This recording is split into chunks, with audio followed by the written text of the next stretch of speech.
But all of this that I've talked about till now, other than the general sense of curiosity, of wonder and fun and exploration, a lot of what I've just discussed sounds like hard work, a lot of academics, a lot of fiddling around in your head with higher knowledge. It's true. If that pleases you, you go on that search. But there is a lighter way to study the tarot, not separate from that. We can get so stuck in the heady stuff, we forget to take the other approach, the more human approach. We may find that we spend more time in one or the other aspect of studying. And both are needed, but one will probably call the most strongly. Then again, a balance of the two.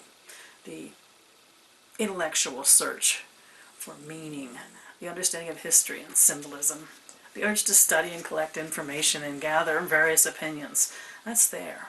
But this lighter, more human way of studying the tarot,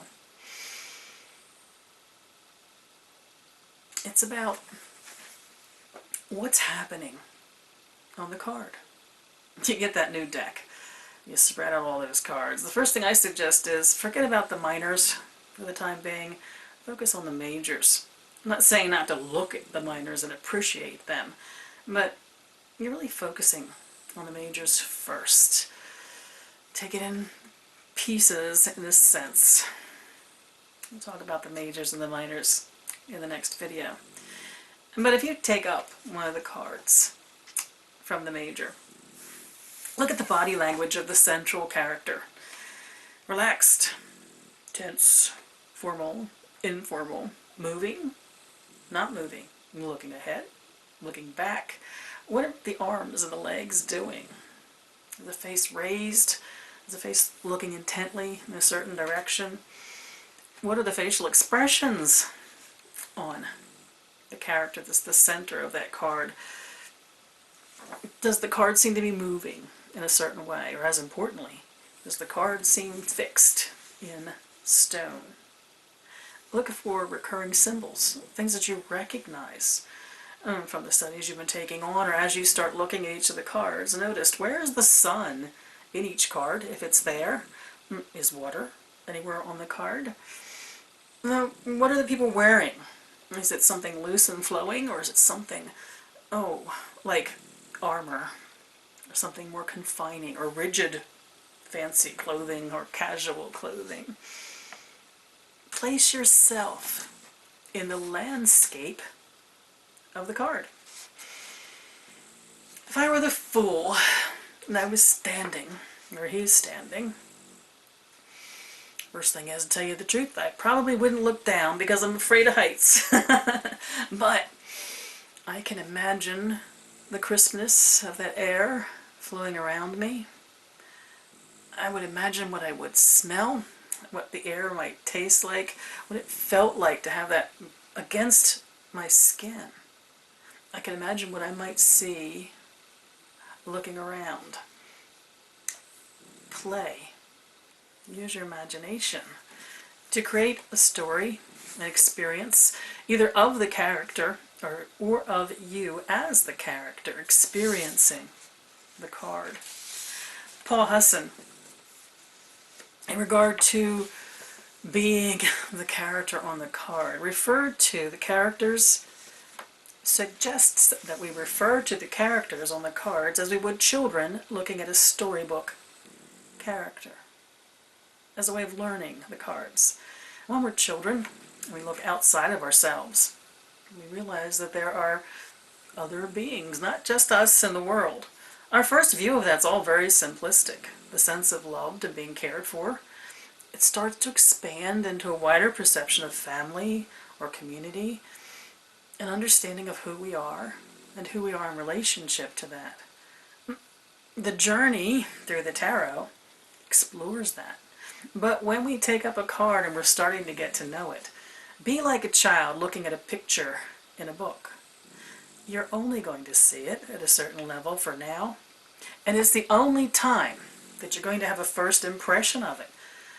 Maybe the only time you have a chance before meaning gets prescribed in some way to step into the card, to be the card, to feel the character, to feel what the character sees and experiences, even to take the character out and put yourself in that character's place. Later on, the cards take on more depth. We move from childlike wonder and consideration of the cards to the cards as very distinct. And it's part of the process of viewing our world at that wide-eyed wonder stage, and then developing a more sophisticated relationship. When you look at those cards, before you've come to know them in some formal sense, can you connect to the energy of them?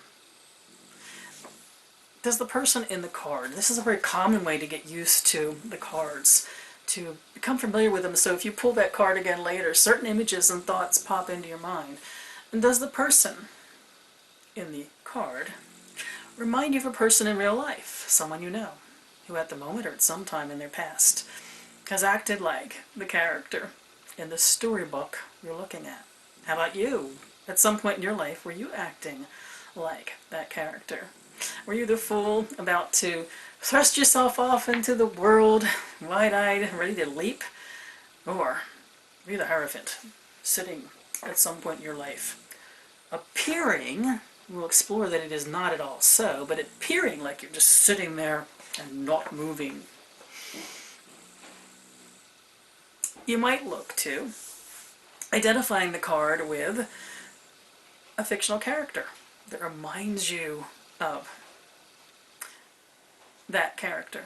Like when I was taught about the Fool, the character that we were told to think of him as was Percival, searching for the Grail. Kind of like obliviously, just going on his search, wide-eyed, experiencing everything there was to experiencing, in a way being a little oblivious of what was going on around him. But we were told to use him as a vision of what the Fool might be like. Dorothy in The Wizard of Oz is another wonderful example of the wisdom gained by the experiences of the Fool. A very contemporary example is Forrest Gump. Seemingly so simple, but perhaps wiser than everyone around him. Keep the card you're focusing on in the moment. And do focus on those cards one by one. You can't learn them all, even if you're just focusing on the majors all at one time. Keep the card you're focusing on at the moment around you. Sit it someplace where you see it. Carry it with you. Literally carry it with you. So that every now and then you can look at it and see what comes to mind. Become familiar with the imagery all over again. A good way to get to the cards is to actually color them. There's lots of resources available online for black and white versions of the cards that you can download. And there are good free resources, but if you want a traditional one that can be bought, Paul Foster Case's website has a deck you can buy and then color. You might even design a card of your own. I took on, at the end of each of the cards, as I came to the end of studying them, designing a card for myself. It's not the card I use for readings, meditations. The first thing is I don't have the means to get it printed out. But I do use it as a meditation. Oh, when I look at it on the computer, which is where it resides, it's brilliantly colored, and I don't have a color printer. So it lives on in my cyber world for me. What mattered most of the card after my studies, I captured, and a little bit of art for myself. And consider dreaming the cards. This getting into the world, into the story, becoming the storybook character that you see in the cards can take on an aspect of dreaming, that you intentionally think about a card, look at your card that you're studying before you go to sleep, with the hopes that you will do a little lucid dreaming to get there. If you don't go into lucid dreaming state easily, daydreaming works just as well. Literally, take yourself into the card and live with the card after you've drawn it on purpose as part of a reading or a card draw. Live with it. Let it be with you. I like to do a draw and then I don't do another draw until I feel like I've just come to a sense of having ended the first one. Be with it for the length of time that you need to be with it. No one can tell you how long this study is going to take, by the way. It's fascinating to use the internet to compare different versions of the same card. Well, a lot of us do collect decks. So we actually have physically different versions of the card that we can look at. But it's not necessary. I only collect the Waite-Smith versions. But in my tarot journaling, which I keep online as I told you, I collect about 25 different decks that I just have felt called to. Most of them Waite-Smith clones, a few not necessarily, but they still resonate with me. So if I were studying the Fool, I can look at a couple dozen examples of the Fool, because it really helps to get a different perspective, to see how the different artists interpreted the card. It does remind us that we also will interpret it in our own way. And if I could leave you with one thing that I like when I'm studying any of the cards is, as situations arrive in my life as I'm studying that card, I like to stop and think, what would the character in that card do? So if I'm studying the Fool, and I find myself in any given situation in a day's time or a week's time, and if I stop and I think, if I were the Fool, how would I react to what's going on around me, and what would I do? All of these aspects to study, whether it is the serious collecting of information or the lighter, more human experiences of becoming one with the card, they serve the same function. You're tattooing whatever that card means to you into your brain.